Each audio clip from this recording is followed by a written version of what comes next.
Untuk lu orang yang beli aki-aki Sultan kelas mahal, lu bisa jump start dengan lu dorong, ya kan? Cuman balik lagi kan lu dorong nih, jangan sampai nanti lu capek, keringetan, aus lagi gitu kan. Ini juga bisa mengundang emosi, sehingga lu bisa emosi di jalan dan lu bisa maki-maki mereka gitu kan. Cari bengkel mobil yang tepat, ayo ke Dokter Mobil aja. Jujur, cepat dan juga lengkap, ayo ke Dokter Mobil aja. Kualitas yang terbaik, harga juga bersahabat. Percayalah, di Dokter Mobil pasti beres. Hai Dom Lovers, balik lagi dengan saya Lung Dokter Mobil. Nah, 5 hal ini bisa bikin Anda batal puasa, ya kan? Karena bulan puasa ya kan, makanya kita bahas yang begini juga. Karena menurut gue ini bener sih.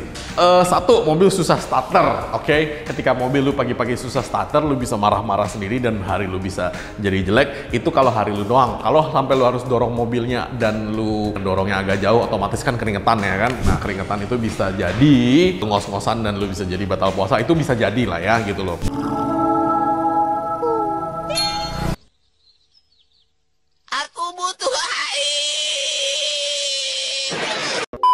Nah, penyebabnya macam-macam ya. Bisa jadi akinya tekor, bisa jadi relay starter, bisa jadi alternatornya rusak sehingga tidak ngecas ke aki, bisa jadi dinamo starternya yang rusak. Nah, bisa jadi juga jalur kelistrikannya nggak benar ya, sehingga nggak ada sinyal yang masuk, nggak ada percikan yang masuk, atau tidak ada bensin atau solar yang tersembur ke dalam ruang bakar itu. Nah, solusinya kalau yang kelistrikan sih sering-sering ke bengkel ya, sehingga tidak ada yang pastikan tidak ada listrik-listrik yang salah.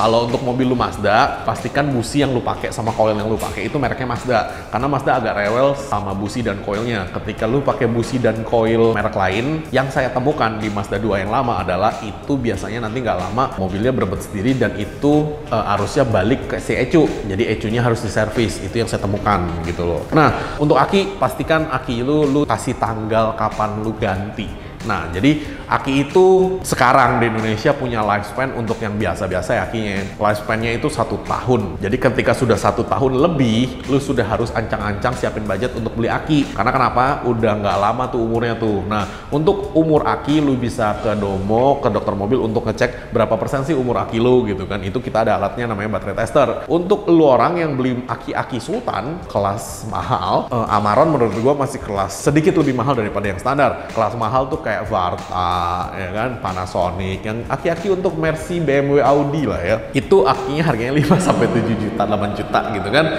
Emang mahal, tapi pakainya bisa lebih dari 5 tahun. Mobil gua sendiri Audi ganti aki itu 7 tahun gitu. Jadi emang akinya lebih mahal, ya 7 juta, 8 juta. Tapi satu kali lu ganti itu bisa untuk 7 tahun ya. Balik lagi lah ya, ada harga ada barang gitu loh. Nah, itu sih aki ya. Kalau alternator lu harus cek. Kalau misalkan dia tekor ya akinya bisa dicas, lu bisa jump start dengan lu dorong ya kan. Cuman balik lagi kan lu dorong nih, jangan sampai nanti lu capek, keringetan, aus lagi gitu kan.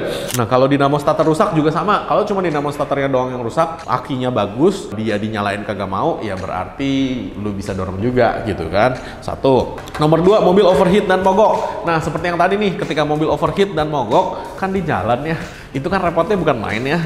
Kalau lu harus dorong setengah mampus, lu panggil towing, harganya kira-kira 500 sampai 700 ribu gitu kan, satu kali towing gitu kan. Jadi jangan sampai gitu kan, lu bisa marah-marah sendiri di sana. Nah, penyebabnya biasanya radiator ya kan, radiatornya nggak bener, radiatornya pendinginannya nggak bener, air coolnya nggak ada, air coolnya bocor, itu bisa juga bikin mobil lu overheat gitu kan. Kalau sampai mogok total, penyebabnya banyak ya. Biasanya sih karena, ya kalau dari engine ya karena biasanya lu pakai oli yang jelek. Kalau dari kelistrikan ya biasanya karena umur gitu kan, karena kalau kelistrikan biasanya sih penyebabnya umur, gak ada lagi yang lain. Atau lu oprek-oprek itu kelistrikan sampai bisa konslet sendiri, itu juga nggak tahu.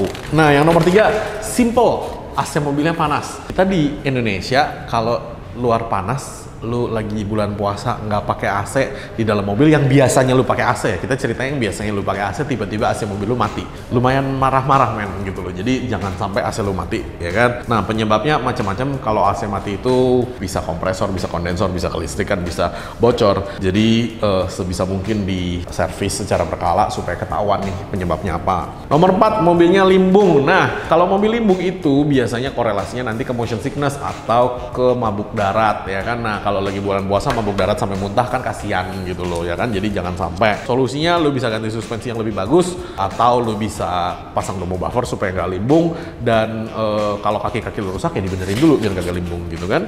Nah, jalanan macet dan pengendara goblok ini juga bisa mengundang emosi, sehingga lu bisa emosi di jalan dan lu bisa maki-maki mereka gitu kan. Apalagi mobil dan motor ugal-ugalan, apalagi motor yang nabrak kaca spion lu dan dia jalan terus gitu kan tanpa basa-basi, itu memang patut dimaki-maki gitu kan, karena ya gitu deh. Cuman ya hati-hati aja ya bro dan sis ya kalau lagi bulan puasa gitu loh. Nah, yang nomor 6 adalah rasa lapar. Jadi kalau lu lewat warung, lu lewat restoran yang wangi-wangi, itu juga bahaya sekali. Apalagi di jam-jam kritis dan jam-jam rawan, yaitu jam 3 sampai jam 5 sore gitu kan.